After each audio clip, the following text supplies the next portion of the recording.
Fala galera, aqui é o professor Geraldo Nunes do Física G e hoje preparei uma resolução, do primeiro Qualify que você tem da UERJ de 2018. Então espero que vocês gostem, espero que ajude e mais vídeos resolvendo questões de vestibulares teremos aí no canal. Um abraço galera. Questão número 6. Estima-se que um mosquito seja capaz de voar 3 km por dia, como informa o texto. Nessas condições, a velocidade média do mosquito correspondente em km por hora a... Bom, como ele falou que o mosquito tem uma velocidade de 3 km por dia e pediu essa velocidade em km por hora, você teria que pegar 3 km, lembrar que um dia corresponde a 24 horas, então ficaria 3 km dividido por 24 horas. Simplificava, 1 sobre 8 km por hora e 1 sobre 8 corresponde a 0,125 km por hora.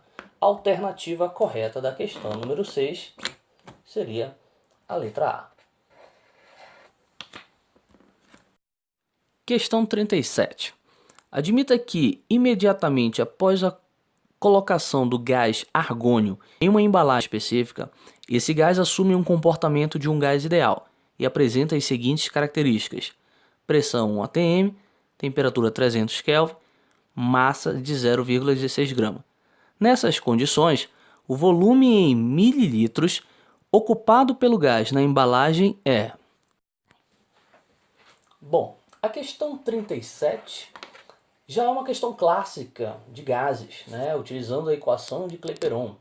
Então, utilizando a equação pressão vezes volume é igual ao número de mols vezes a constante geral dos gases perfeito vezes a temperatura em Kelvin, teremos o seguinte: número de mols sendo a massa da substância pela massa molar, você tem uma equação PV é igual à massa da substância pela massa molar vezes a constante geral dos gases vezes a temperatura.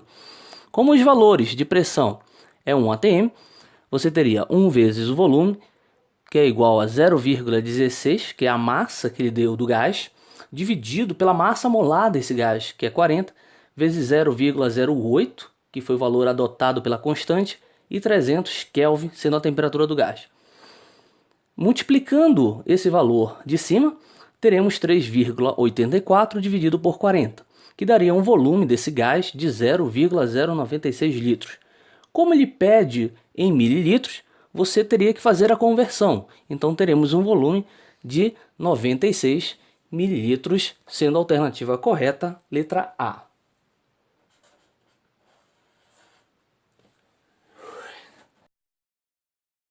Questão 39.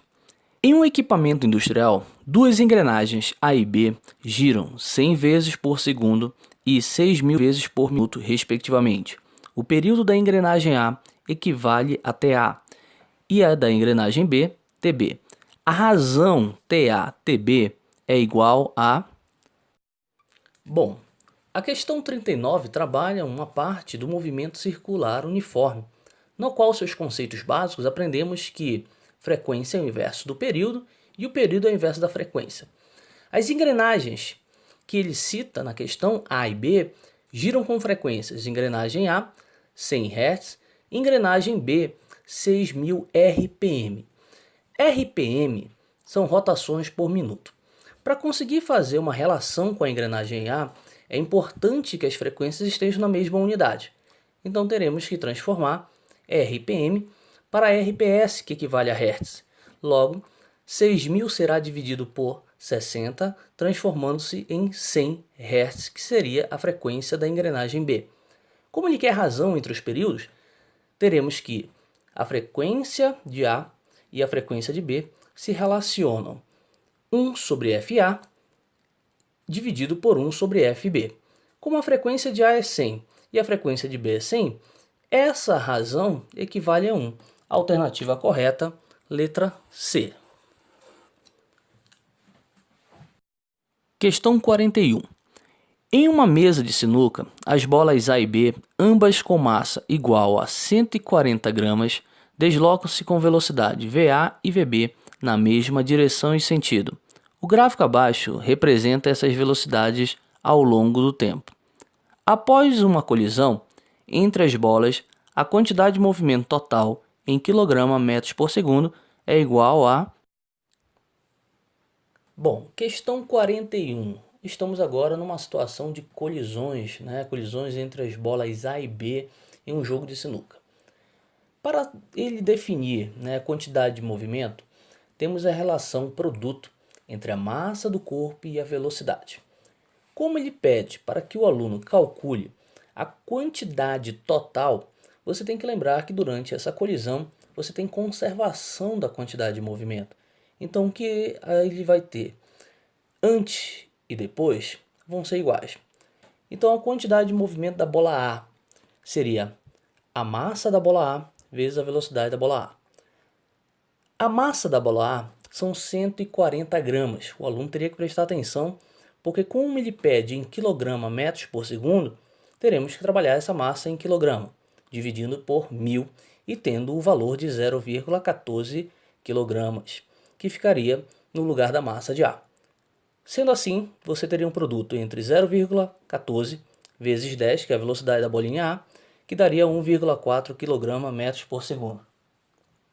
Já na quantidade de movimento da bolinha B, teremos a mesma massa, 0,14 vezes a velocidade da bolinha B, que é 6, tendo assim um valor de 0,84 kg/metros por segundo. Como ele quer a quantidade total, você teria que somar a quantidade de movimento da bolinha A mais a quantidade de movimento da bolinha B. Questão 45. Resistores ômicos idênticos foram associados em 4 circuitos distintos e submetidos à mesma tensão. Observe o esquema. Nessas condições, a corrente elétrica de menor intensidade se estabelece no seguinte circuito. Bom, questão 45, gente. Falando agora um pouquinho sobre circuitos. Na questão, ele te dá essa relação de resistores idênticos, sendo associados tanto em paralelo quanto em série, de acordo com o circuito que ele vai apresentar. Bom, como na questão ele pede exatamente qual circuito em que você terá menor intensidade, e já que todos os circuitos terão a mesma diferença de potencial, a relação entre a resistência do resistor e a corrente é uma relação inversa. Então, como ele quer que você apresente o circuito de menor corrente, teremos que identificar qual o circuito que terá maior resistência equivalente. Sendo assim, você precisa lembrar que toda associação de resistores em série, você acha a resistência equivalente fazendo a somatória dos resistores. Todas as associações de resistores em paralelo, você pode, já que são idênticos, pegar a resistência equivalente sendo igual a resistência dividido pelo número de resistores associados em paralelo. Caso você tenha diferente, você precisa lembrar do famoso produto pela soma. Sendo assim, na situação 1, esses resistores estão associados todos em paralelo. Você pega o valor do resistor, que é R, e divide pelo número que você vai ter de resistores, que no caso seria 4. Bom, galera, espero que vocês tenham gostado da resolução do primeiro Qualify da UERJ de 2019. E aí, deixe o seu like se você gostou aí, mais vídeos, falando sobre questões de vestibular, falando de conteúdos abordados, nos principais vestibulares, estarão no canal. Um abraço, galera. Beijo.